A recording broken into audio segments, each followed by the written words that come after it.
Fala, Gustavo, tudo bem? Então, é, explicando para ti o que seria a checagem da viabilidade, né, do tema. Como é que a gente vai verificar se o tema é viável? Basicamente, a gente vai ter que verificar em duas situações. Se já tem artigos escritos na nossa área de interesse, e não é porque tem artigos escritos na nossa área de interesse que o nosso trabalho não vai valer de nada. Por exemplo, se tu encontrar uma um artigo que seja de 2022 ou 23 e tu consiga encontrar artigos, principalmente ensaios clínicos randomizados, pós a publicação desse artigo, ou seja, esse artigo já pode ser atualizado. Então é uma forma de a gente saber se esse artigo já é uma forma de saber se esse artigo é viável para fazer nossa meta-análise. A outra forma de fazer isso é verificar se tem estudos disponíveis a respeito do nosso tema de interesse. No caso, para a condução de uma meta-análise, não sei se tu sabe, né? Vou citar aqui, mas se tu souber, desconsidera essas explicações que eu estou dando mais básicas. Para confecção de uma meta-análise, a gente tem que ter no mínimo 3 estudos que falem a respeito da nossa pergunta de pesquisa, para que possa ser feita uma análise estatística em cima desses dados. Então, como no caso da nosso tipo de meta-análise que a gente está escrevendo, que é meta-análise diagnóstica, perdão, meta-análise terapêutica, que é mais fácil de ser, mais tranquila entre aspas, né? Mas ela é mais fácil de ser realizada pela disponibilidade dos dados.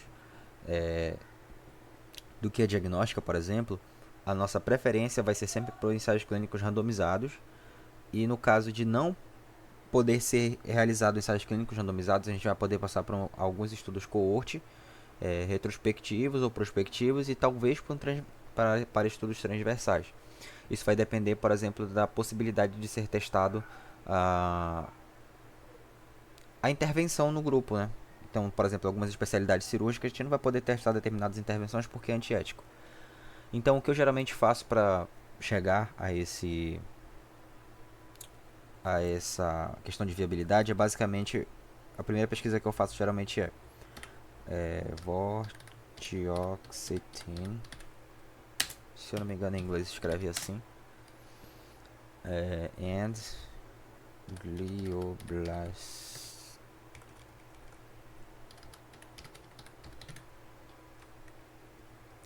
clinical trial. Pode colocar clinical trial ou tu pode colocar review. Eu vou deixar esse clinical trial porque talvez apareça o que é do meu interesse aqui.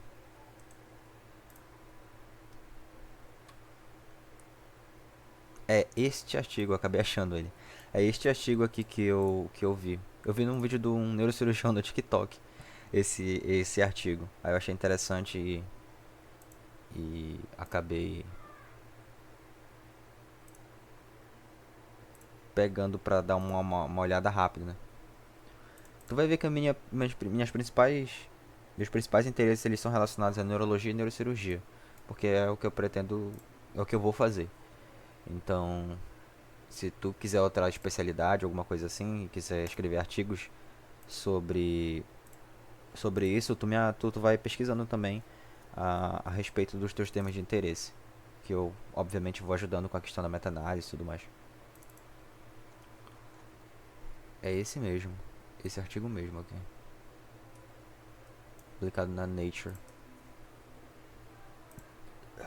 Só renomear ele aqui.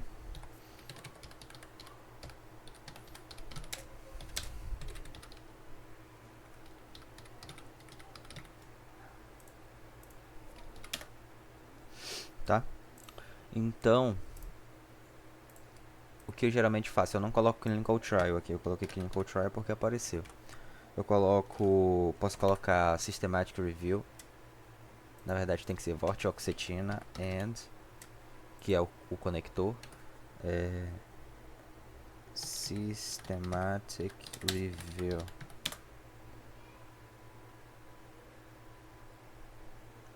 Aí pode ir aqui no Google Acadêmico mesmo e ir olhando aqui se tem artigos relacionados a isso. Outra forma de fazer essa pesquisa é por meio da plataforma Próspero. Não sei se tu sabe utilizar o Próspero, mas eu vou te ensinar aqui. Digitou Próspero, apareceu. Plataforma de registro prospectivo. E aqui vem a página de login. Vai estar mais ou menos assim para ti. Eu deixo no tema escuro pela comodidade visual, que para quem passa muito tempo à frente do computador faz diferença. Então pode vir, pode pesquisar diretamente aqui, glioblastoma. E aqui tu pode ir vendo as revisões, por exemplo, vai pelo ano de publicação, entendeu? Por exemplo, revisões que são de 2011, elas já estão publicadas, teoricamente. Então, dá uma olhada nas publicações mais atuais. Por exemplo, aqui tem 2019, não tem página para que eu possa... Ah, não, tem página sim. Vamos pra cá, next. Na verdade, deixa eu ver se não tem como eu... Agora. É só clicar aqui, ele modifica o... Vai do menor pro maior e aqui vai do maior pro menor. 2024. Não sei se tá pequeno aí pra ti. Ficou muito grande. Então, aqui, glioblastoma. Só contextualizando para ti sobre esse tema. Glioblastoma é uma neoplasia do sistema nervoso central, uma das mais agressivas que existe no corpo, uma das piores que qualquer pessoa pode ter. Ela tem um desenvolvimento rápido, é muito indiferenciada, ou seja, a taxa de mitose dela é muito alta. E o principal tratamento é cirúrgico, mas ocorre muita recidiva, entendeu? Eu já vi casos de pacientes em cirurgia, em bloco cirúrgico, de pacientes que tinham lesão mais ou menos assim, acima do corpo caloso, que ia basicamente até a medula, entre C2 e C3. Muito grande, tipo de tumor com prognóstico muito ruim. E por mais que se faça cirurgia, muitas vezes acaba não sendo definitivo. E a vortioxetina, ela é uma... Sinceramente, eu vou te falar que eu entrei em contato a primeira vez com a vortioxetina por meio desse artigo. Eu sei que, pelo nome, ela pertence à classe dos inibidores seletivos da recaptação de serotonina. Da fluoxetina... Eu só estou lembrando da fluoxetina agora, mas da mesma classe da fluoxetina, que é a mais utilizada. E eu ainda não li o artigo, mas talvez eles tenham feito essa análise para in vitro. O que seria in vitro? Pega o tecido do glioblastoma de uma ressecção de uma paciente. Aí, no caso, esse tecido deve ser... Não é cultivado o nome, eu esqueci o nome agora. Eles vão fazer com que esse tecido permaneça vivo e se multiplicando. Basicamente isso. Esqueci o nome agora. E a partir disso eles testam a medicação no glioblastoma. Entendeu? Ou seja, fazem uma solução da medicação e testam para ver se ocorre uma redução, se ocorre apoptose, alguma coisa assim.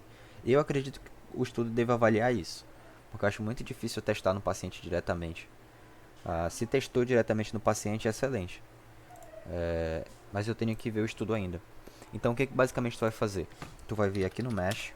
Eu não sei se tu sabe construir os operadores booleanos, mas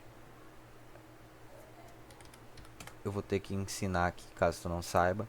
Então, tu vem aqui, glioblastoma.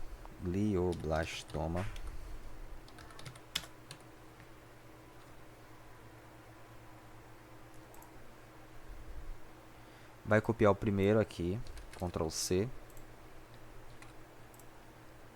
Copia os entry terms aqui embaixo,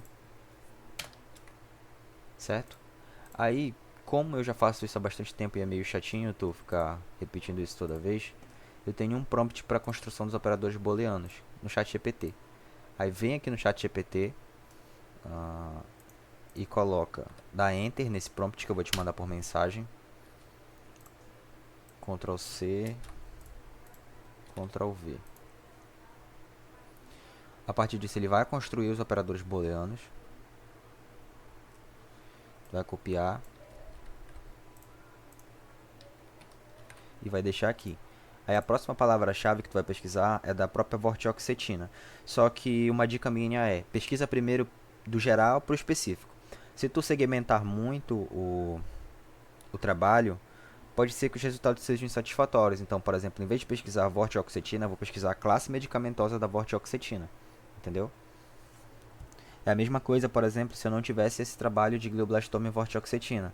O que eu poderia fazer? Eu poderia pesquisar tumores do sistema nervoso central mais antidepressivos tricíclicos, por exemplo. Para ver se tem algum artigo relacionado a isso. Ou seja, quanto mais geral tu pesquisar, maior quantidade de artigos vai ser, porém mais tu pode segmentar o teu estudo. Basicamente isso. Se tu deixar muito segmentado já, é complicado de tu conseguir fechar um tema logo de cara, certo? Vorte... Não, Não tô lembrado como se escreve inibidor da recaptação de serotonina.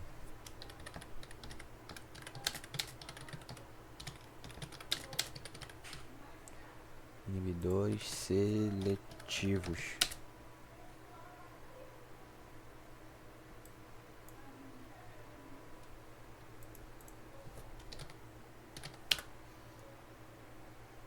Não, não aparece. Porque eu lembro que eu tava com um nome diferente aqui.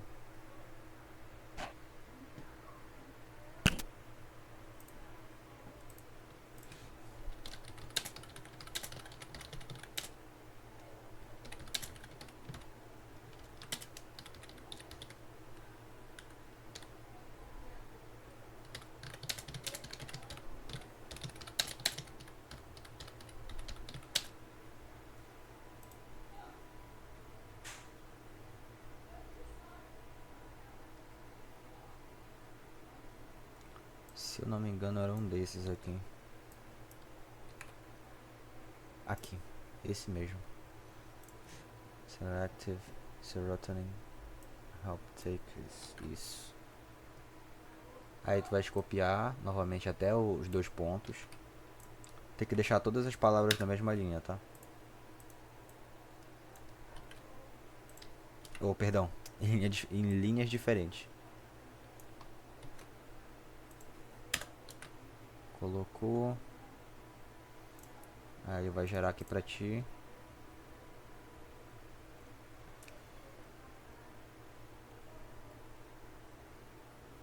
Aí vamos supor, deu 300 artigos aqui relacionando essas duas palavras-chave. O que tu vai fazer? Tu pode pesquisar somente pela vortioxetina. Aí pesquisou pela vortioxetina, tem dois artigos. Aí tu vai ter que fazer o quê? Tu vai ter que provavelmente analisar os 300 artigos. Porque, como eu te disse, quanto mais segmentada é a pesquisa, menor a quantidade de artigos, porém maior a probabilidade de tu não encontrar artigos que falem do teu desfecho, ou que sejam tipos de estudo que não são do teu interesse, como por exemplo relato de caso, ah, alguns estudos transversais que não falam de quantitativos populacionais, esse tipo de coisa. Então a gente vem aqui no PubMed, sempre uso PubMed. PubMed daqui sai 90% das nossos artigos. Ctrl C, Ctrl V, clica em End, ou em adicionar, Ctrl C, Ctrl V, clica em End e vai clicar em Search. Certo? Ó, deu nos últimos 10 anos, que já está com filtro aqui, deu 25 resultados. Ou seja, tu sabe que é um assunto bem pouco abordado. Portanto, o que a gente vai fazer? A gente vai ter que avaliar a classe medicamentosa, não somente a vortioxetina. Vamos ver aqui, por exemplo, se tem algum ensaio clínico randomizado nesse setor. Não tem, por exemplo. Vai ficar meio complicado de não ter, assim. Então, é mais ou menos o que eu queria que tu entendesse do que seria checar a viabilidade, entendeu? Muitas vezes a gente vai ter que subir ah, os artigos baixados no Ryan para a gente avaliar se tem viabilidade, entendeu? Por exemplo, esse artigo aqui do glioblastoma, não sei se ele vai ter. Se tivesse, seria maravilhoso. Mas é basicamente isso, cara. tu vai avaliar se tem ensaios clínicos randomizados suficientes para a gente escrever o artigo, certo? E ter o bom senso para saber se é possível ser realizado um ensaio clínico randomizado. Lembrando que lembra do que é um ensaio clínico randomizado sempre. A gente vai intervir com uma medicação, com uma conduta, com uma fisioterapia, alguma coisa no paciente. Então, algumas coisas que a gente vai testar, elas não podem ser feitas por motivo de ética. Por exemplo, a gente não vai submeter paciente. A gente quer saber se o cigarro causa câncer de pulmão. A gente não vai dar cigarro para o paciente fumar para ver se ele tem câncer de pulmão daqui com 50, 60 anos. Não é isso, entendeu? Mas, por exemplo, agora algumas técnicas cirúrgicas. A gente não pode separar pacientes, por exemplo, para fazer dois tipos de técnica cirúrgica para ver qual é o melhor, porque muitas vezes um paciente vai se beneficiar de uma técnica cirúrgica em detrimento do outro. Aí, para tu avaliar se o paciente vai se beneficiar ou não, a gente tem que tirar a randomização disso, porque cada caso é um caso. Então, o cirurgião tem que saber o que ele está fazendo ali, qual é o paciente que ele vai operar. Não tem como randomizar, ou seja, é antiético fazer isso. Então, analisar isso. Se o nosso estudo ele é possível de ser feito com randomização, com ensaio clínico randomizado, vamos procurar ensaios clínicos randomizados. Não achou? Vamos para a coorte, por exemplo. Nosso tipo de estudo, ele não é um tipo de estudo que pode ser randomizado por questões éticas, a gente vai ter que ir direto para a coorte. Basicamente essa é a relação que eu queria fazer para ti. Quaisquer dúvidas, tu pode me perguntar no WhatsApp mesmo, certo? Eu tenho várias ideias de artigos científicos, de meta-análise e tudo mais, só que o problema é fazer a checagem, que demora um tempo para fazer isso. Aí como tu já tá manjando bem e, e, e tá com interesse também, tem tudo para dar bom, tá certo? Então qualquer coisa, manda mensagem que a gente tá aí para tirar dúvida, beleza?